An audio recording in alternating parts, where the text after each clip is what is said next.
I still kind of say what I said last year, which is it might be really tough for the Eagles to make a decision because now this is the third year. And if he plays good, but just not great, what kind of decision are you making if he puts the screws to you and says, hey, I want a long-term contract extension right now? Yeah. That's going to be where it could get really And we're talking, and really tough. 35 million, 40 million. That's the default as the cap goes up. It's in the 40s. The default setting. Yeah.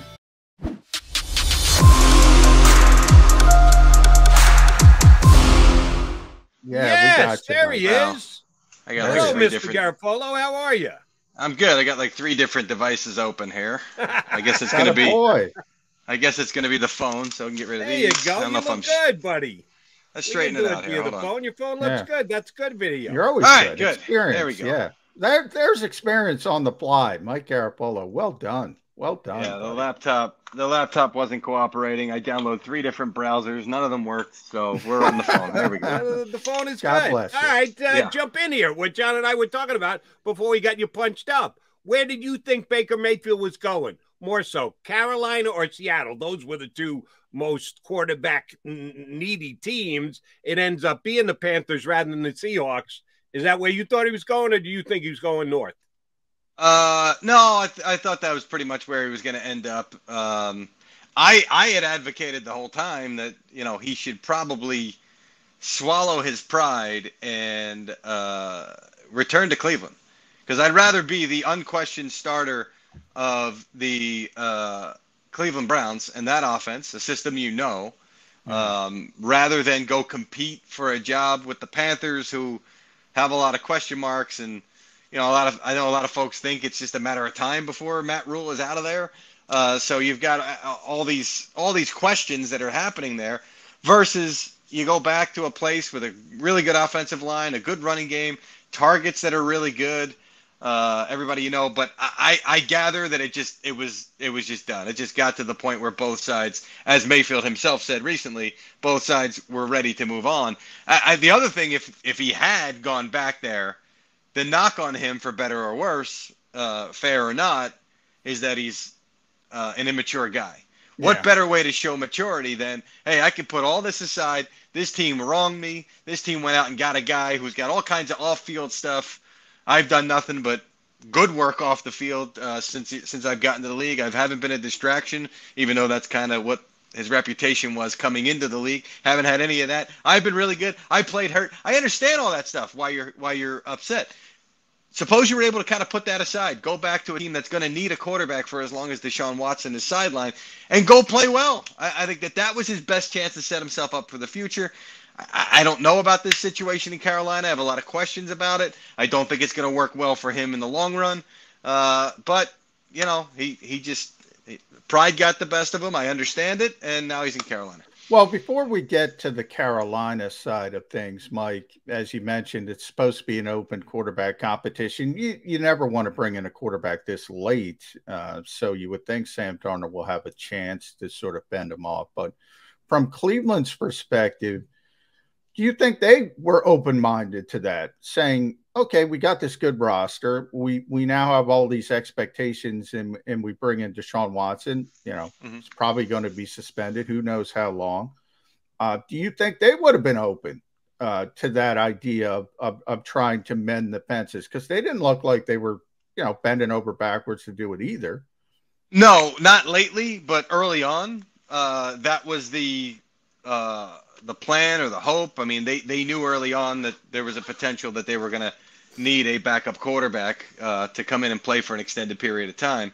And so the thought early on was, well, we can talk to him, we can get him back here and realize this is the best thing for him. He's under contract. Good luck holding out, forfeiting all that money. But we can offer him the opportunity to come back here. We understand it's only for a short period of time. We understand he's upset. So that was the thought process early on. At some point, it was probably before the draft, the tone shifted, and it was like, okay, no matter what, we got to get this guy out of here, and it's only going to be a matter of time. So I think they were open to it. I know they were open to it early, but as the process drug on and he made it clear how unhappy he was, and I think that there was a disconnect between him and his teammates at some point. Not nothing nasty. Just he kind of made it clear that he was moving on. It was just like, why are we trying to do this? We hope this suspension will be as short as possible for Deshaun Watson. We can manage our way through. I think they're still holding out hope that it's 4 to 6 games, and hey, that's fine. We can get by with JAKIB Brissett in the meantime. If it is a whole season, then you got to do something more drastic, and then maybe Jimmy Garafolo comes into play. I was going to ask you, when did they sign JAKIB Brissett? Because that, to me, would demark where they go, all right, we're not going to ask Baker to be our fill the void till we find out how long the suspension is guy. I don't even remember when they signed JAKIB Brissett. Do you? It's a good question. I think it was early in free agency. Maybe my laptop will be good for something today. I can look it up. I'm trying to March 25th, so it was pretty early. You go. March it was 25th. Relatively early, and look, JAKIB Brissett, he was a guy that the Patriots were able to get by with in a lot of ways over the years. He started when Garoppolo hurt his shoulder, I believe, because he was in for Brady during the suspension, so he had a spot start. Yeah, a couple of spot starts there. Yeah, where they had a different quarterback every year. But I covered a game. I think it was the last game of Brady's suspension. They played Buffalo in New England. Rex Ryan was coaching Buffalo, and it was just pretty clear that Rex Ryan knew everything he needed to do to keep JAKIB Brissett in check. They may have been shut out that day. Whatever it was never close, and the Patriots never got off the mat. So he's not your long-term solution, is what I'm saying. But if it's short-term, this is a guy 4 to 6 games, like you said. Or like I said, he can get us maybe a 500 record. They feel like they've got a good roster. They're going to run the ball certainly a lot. That's what they do. So I think I know that they're like the rest of us in that we don't know how this is going to go. Previously, you would say, okay, we got a pretty good indication of what the NFL is going to do suspension-wise, but it's a new process now. And you've got a retired federal judge, Sue Robinson, who is the independent arbitrator in this case. And nobody knows what she's thinking. It was a thorough hearing last week. Went a little longer than people thought it was going to go, people involved. So you start to wonder, is that a good thing for Deshaun Watson, or is that a bad thing? Nobody really knows yet. We'll see. You mentioned Sue in her background, Mike, a former judge. Judges tend to lean on precedent. And I think Andrew Brandt is the one who told us this, Jody. If she does that, it's going to be hard to suspend Deshaun Watson for a full season, indefinite suspension. But then, as you mentioned, you have this new system. Each side can appeal, and then ultimately it ends back in Roger Goodell's hand. Do you think if she lays down a 4 to 6 game suspension, the NFL would appeal that? Or do you think they would lean on, well, that's her decision and we can lean on that versus, trying to assuage public opinion, for lack of a better phrase? I would find it hard. I mean, the players often appeal. If it's up to the league and they have the ability to appeal, I'm sure they'll exercise at a certain point. But, can you now undermine this process that you collectively bargained and say, well, this is the suspension that we believe, because it goes back to Goodell at that point, if I recall correctly. Yes. Can you? She says 4 to 6 games. It doesn't matter what she said. No, I mean, it was part of the negotiation. This is something that I think in a lot of ways they were kind of relieved was off their plate a little bit, because it's something that they had been criticized for as far as their heavy-handed suspensions. They're damned if they do, they're damned if they don't. They got hammered for years because they weren't strict enough, and then all of a sudden they were too strict, and the players wanted to have back to more of an independent process. So it's like, which way do you go on this? And they're in an interesting spot here. So it is an interesting one. I think Andrew diagnosed that correctly. I think, the precedent on this one might be difficult. With Deshaun Watson, at some point the number matters, right? So you've got a lot of folks saying, well, 2 grand juries passed on this, and this is all it's been settled and really innocent until proven guilty, and you don't have this evidence that shows that things clearly happened. At some point, the number matters. You've got 26 women saying that he acted in a pretty consistent manner from their accounts of what happened. So, I think there should be a suspension here. I think it should be pretty firm. Is a full season too much? I don't know. I'm really curious to see which way this is going to at least start with Robinson's decision. All right, I want to take you back to the Pacific Northwest. If the season starts and the top two quarterbacks for the Seattle Seahawks are Drew Lock and Geno Smith, as a Philly guy, how would you describe the upcoming Seahawks season? The beginning of a process, a complete tankapalooza, or would you consider it something else? I'm very skeptical about. They love him. They love Drew Lock. They really think highly of him. They like what he did coming out. They like his skill set. They feel like if they can get him there and run the football. Pete loves to run the football. Loves to. I mean, to the point where it drove Russell Wilson nuts the last couple of years. Let's get a strong running game and have him throw off of that. He can move. He can throw in the run and do these kinds of things. Then we can make him successful. And if you're right, great. You don't have to spend the draft pick. You don't have to trade for a guy. It's fantastic. I'm skeptical. I have a hard time pinning them, somewhere in the top 3 of the draft next year. I mean, somewhere where you're pretty locked in. We've got a quarterback that we want to take, and we're in a good spot. Just because Pete Carroll's a really good coach. He's been a consistently good coach. They're going to win games, right? Yeah. So they're maybe in the top 10. I just don't know that they're one of the worst teams in the league right now.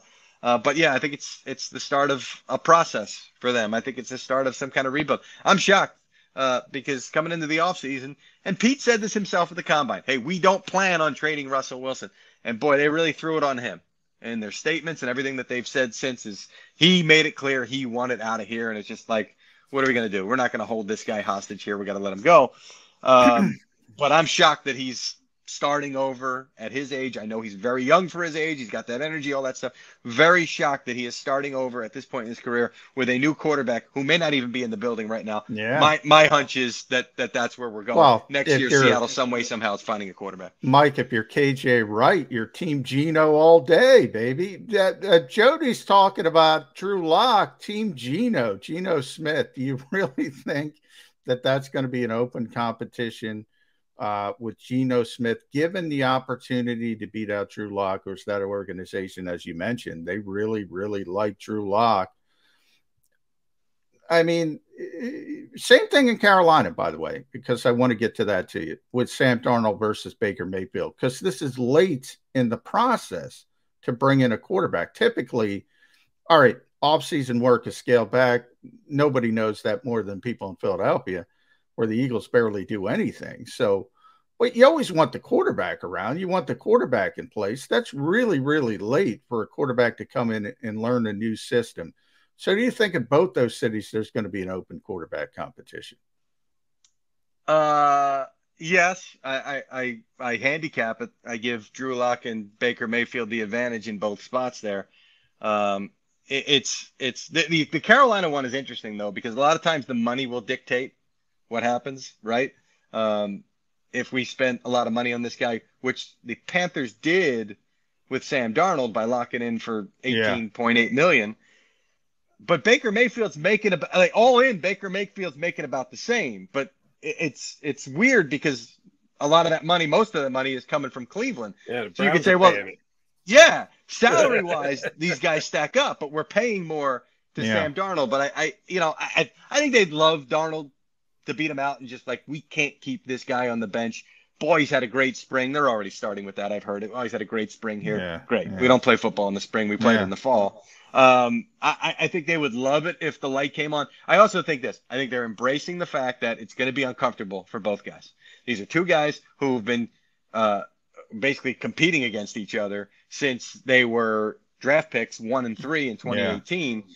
And now they're going to be in the same quarterback room fighting for the same job, fighting for their lives, not their lives, their careers, excuse me, fighting for their careers, because at some point you're going to run out of chances for both of these guys. So I think they want to embrace that a little bit of friction. I know Ben McAdoo. Ben McAdoo he's going to love that, because maybe that'll finally be the kick in the rear that one of these two guys needs to really step up, grab a job, keep it for the long haul. I think Baker Mayfield wins that job. To Seattle, Drew Lock, I've got a hard time seeing Geno Smith beating out Drew Lock. Drew Lock's going to have to beat himself out And it's really hard to do that in the preseason when everything is so vanilla. Training camp when you're running against scout team, although they do like to go ones against ones in Seattle, but you're running your own stuff day in, day out.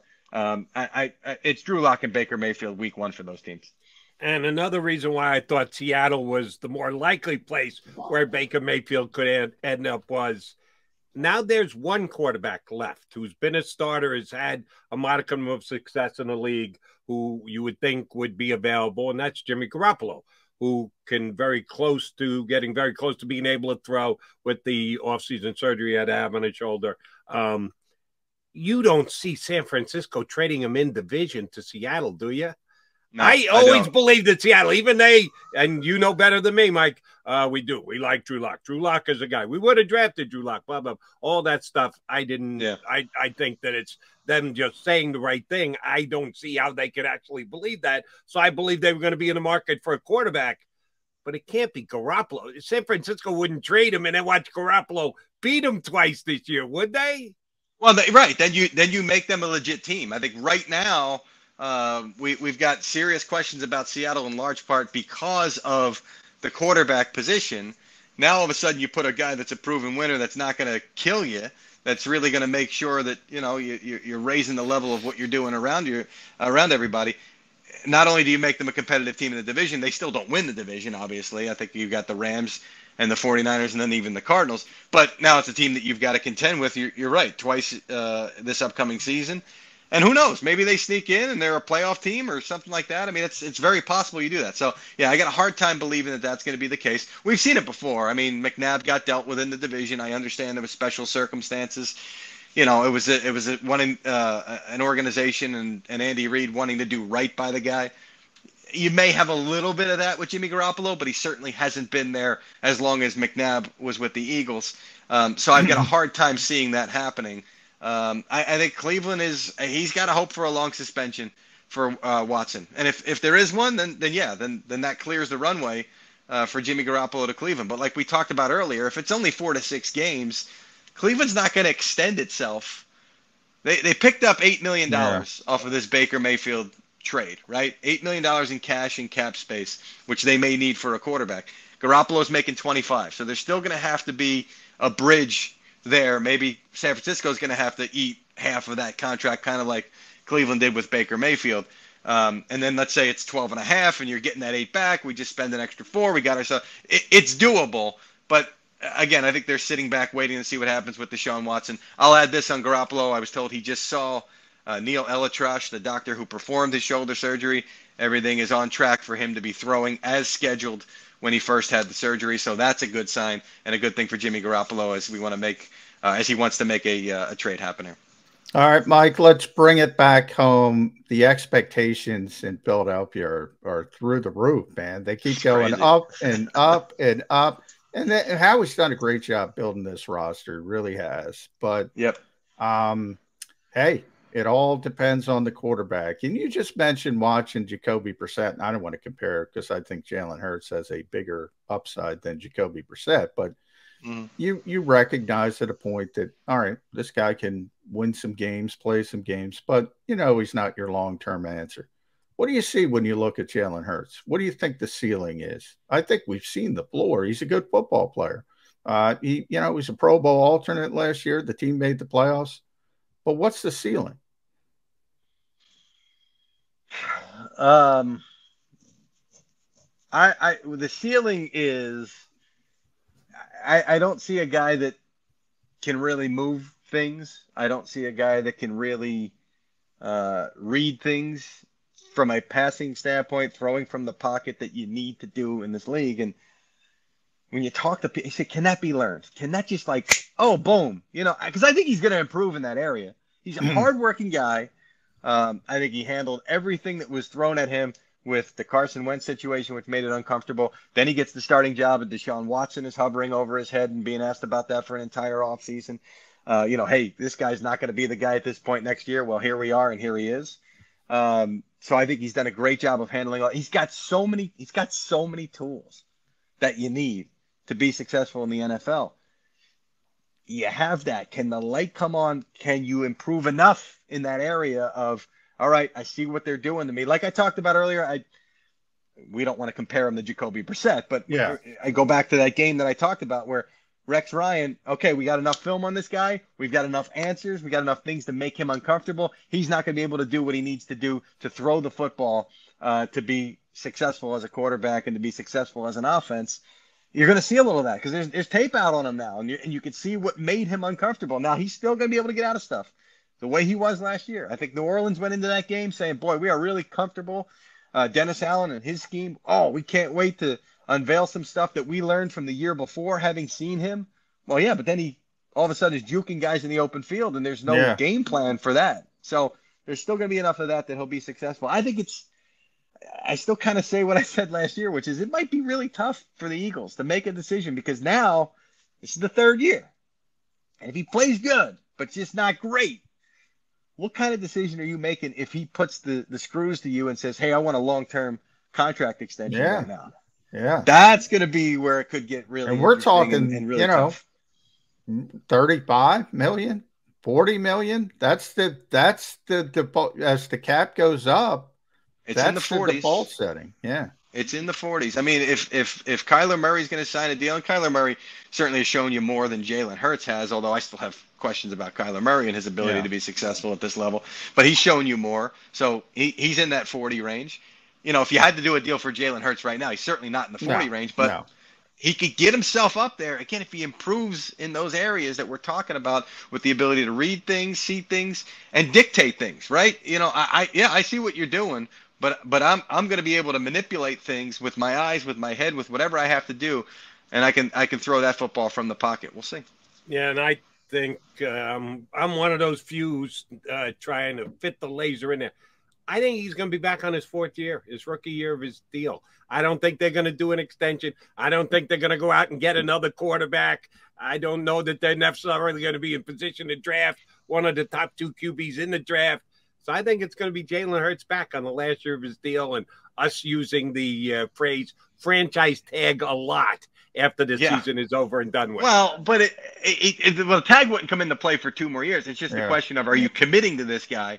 And then it's like, how long can you play this game? I mean, we're getting ahead of ourselves, obviously. Yeah. We'll see how this season goes, but it's certainly a storyline and something I've got my eye on for down the line. All right. Well, speaking of storylines, let me get this one in, John. You could be the perfect guy. If your bosses came to you and said, Mike, we need you to work on a story. We need to get inside Dan Snyder's head. And if we send an investigative reporter, we're just going to scare the snot out of him. He's going to stay on the yacht out there in France, and we're never going to be able to get to him. We got to send a savvy yet NFL-friendly guy, and the best guy on the staff is Mike Garafolo. You could be a perfect fit for this because you're not going to scare him off, but you might be able to just wriggle in and get a great interview with him and maybe get some facts out there. If your boss said that to you, number one, do you go, I'm in? Do you go, yeah, I want no part of that? If you do say I'm in, how would you play getting to the bottom of Dan Snyder?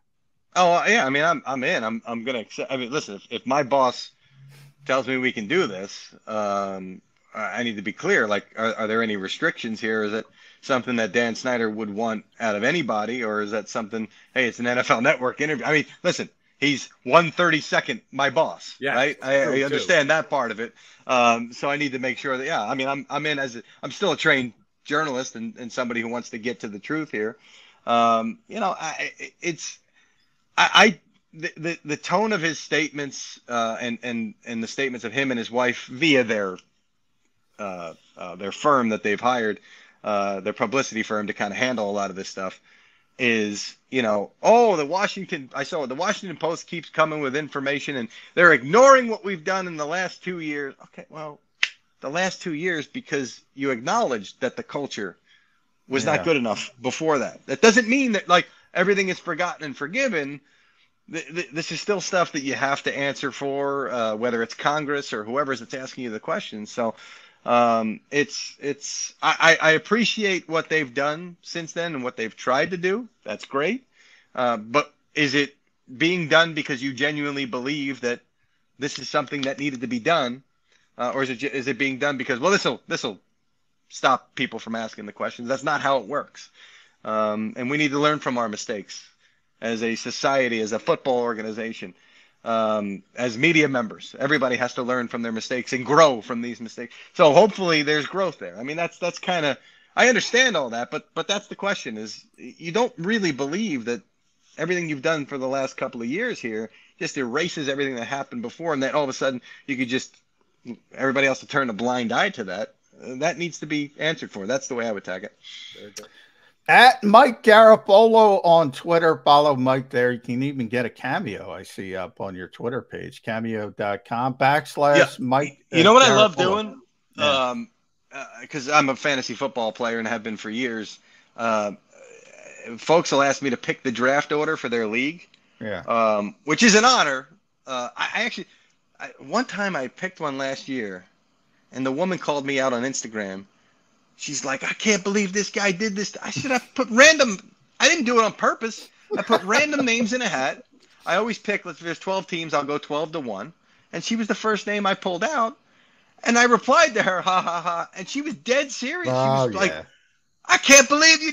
Okay, all right. My bad. You know, I don't think I heard. House with a buddy burning. Yeah, you don't want to go down that road, Garafolo. But anyway, I do those. I love doing those on Cameo. It's an honor to do that. I'll give out some advice while I'm doing it as far as what I'm thinking for fantasy football. There we go. All right, that's what you said. Daniel Snyder's 1/32 of your boss. So was Jeffrey Lurie. You've known Jeffrey for a long time. We've had Jeffrey now for over a quarter century here in Philadelphia. I think he's been one of the best owners in the NFL. You know, if Mike Garafolo could offer Jeffrey Lurie's advice, we're talking about, you know, how long can you go? How long can you go at the quarterback position? Keep kicking the can, saying, I'm not sure. What would your advice to be? Nope, got to make a decision. Bang. End of this year, or, you know, the NFL's changing. The money's too much. Stay cost effective. Keep rolling it over. Give Jeffrey Lurie some advice on this quarterback position. Yeah, I think you got to make a call either way at the end of this year. Like, either we're ready to commit to this guy long term, or we got to move on and find something, because you're going to have a draft that's going to be quarterback heavy, and you've got a general manager that knows how to manipulate things and move up in the draft. And he may need to do that starting at midseason. If you start to realize, hey, okay, if you're taking my advice and we think the answer is going to be no, we're not extending this guy, then we need to start, you know, because it started last year with that trade with the Saints, and other teams are aware. It's not like the Eagles are the only team that's aware. Oh, hey, there's a quarterback heavy draft. We're going to start, you know, maneuvering to get ourselves just talked about Seattle. I mean, that's you know, they're going to be in a position. And I think Atlanta is going to have a rough season in large part to put themselves in position. I mean, I'm not using the T word, but we know what's going on here. So it's that would be my advice. Is it may be a tough call. You may get a lot of blowback because he's a popular guy. See, he's charismatic, right? Yes. That's going to make it harder. He's charismatic. He is everything I talked about as far as his ability to stay level. While almost got trampled by the people falling out of the stands in Washington. And was totally chill, totally calm the whole time. It didn't see a bead of sweat form in his forehead, despite the fact that all of a sudden there were strange people around him and nearly falling on top of him. So that's going to make it difficult, because a lot of people look at that and you like that of a quarterback, you do. But, you know, that'd be my advice to Jeffrey Lurie at the end of the season. Yes, long-term, no long-term, got to make a call. All right, thank you both for segueing perfectly into my last question. You half answered it. I'm going to put you to the griddle on it. Who's going to be the worst team in the National Football League this year? Or the worst two teams? Because, yes, I've done my handicapping of the quarterback already, and it changes as the season unfolds. But I think Stroud and Young will be the top two guys in the first two picks in the draft.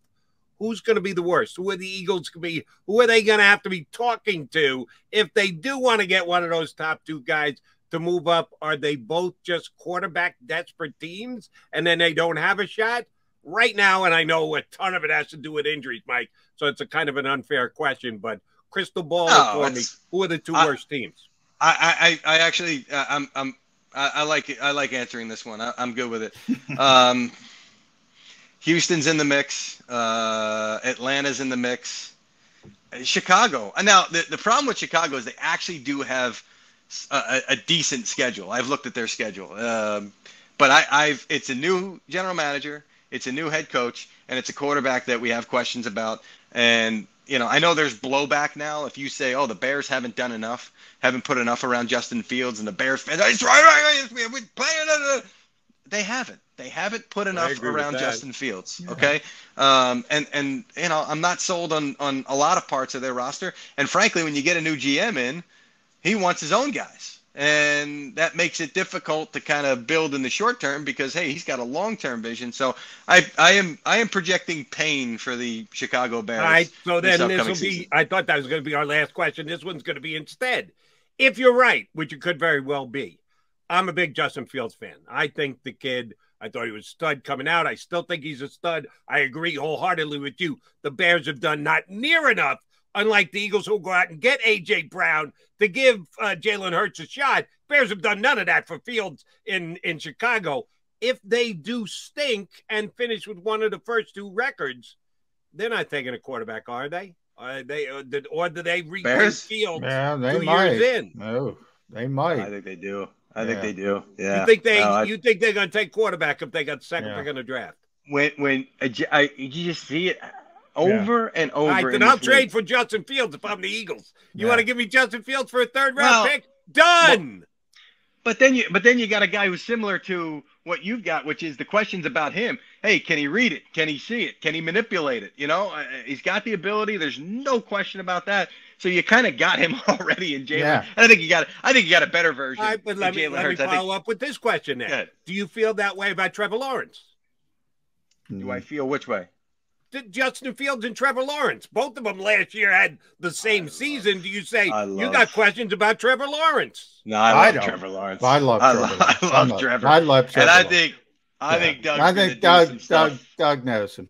And by the way, Mike pointed out Ryan Poles, Matt Eberflus, they have no skin in the game when it comes to Justin Fields. No skin in the game whatsoever. You see it all the time. They sit there for years, okay, as personnel guys and scouts and working their way up. And when I become a general manager, I want this guy. I want this guy. And then you get a job, and it's like, oh, we just took this guy right here last year. We traded up for him. All right, cool. Let's see how he does. And the whole time it's like, this guy's working, it's stacked against him, basically. And I'm not saying that Ryan Poles is, not saying that Ryan Poles is rooting for Justin Fields to fail. I'm not saying that. I'm just saying he didn't draft him. You always envision yourself, I'm going to hire my own coach. I'm going to have my quarterback. Dougie P and the new general manager of Jacksonville didn't draft Trevor Lawrence. But trust me, Doug likes Trevor Lawrence. But it's for Doug. I mean, listen, it's their second job, both of them. They're thanking the Lord they got a job right now, and they both like that job because of the quarterback. Yeah, sorry. One more, Zach Wilson. Same situation. Oh, by the way, Justin Fields' numbers better than Zach Wilson's last year. If he stinks, and the Jets finish with the are they going to fire Joe Douglas? I would say. No, we're taking a quarterback. Yes. We'll give you Zach Wilson, Philadelphia. I wouldn't fire Joe. I think Joe's done a nice job. I think they might just because that's been the MO of the organization. Just been turnover at both GM and head coach positions. I got to see. Listen. Earlier, I talked about how well Sam Darnold was doing in the spring, and I said, well, we don't play football in the spring, so who cares? I've heard mixed reviews about Zach Wilson's spring, that it's been a little up and down, but we don't play football in the spring, so let's see. I'm not, I'm giving you, I'm sold on Trevor Lawrence. I love Trevor Lawrence. I'm not there with Justin Fields. I'm not there with Zach Wilson. Obviously, big years for both of those guys to show me. Okay, so you put Zach with Fields, but you Trevor Lawrence on the side. Okay, we'll see how it shakes out. Garafolo, that's why we love having you, because we appreciate your insight and your passion, and we want you to get that Dan Snyder interview. I don't know why I just made that up, but I hope that's the case. I love it when you're on Good Morning Football. Hope to see you plenty before the season starts. Thanks. Next week you're on? Yeah, what there you go, all week. All week. I believe. And my 7 o'clock hour is going to be good leading here in the Birds 365 if I get to watch you with the crew. Mikey, thanks much. Appreciate it always. Thanks, Mike. You got it, guys. Mike.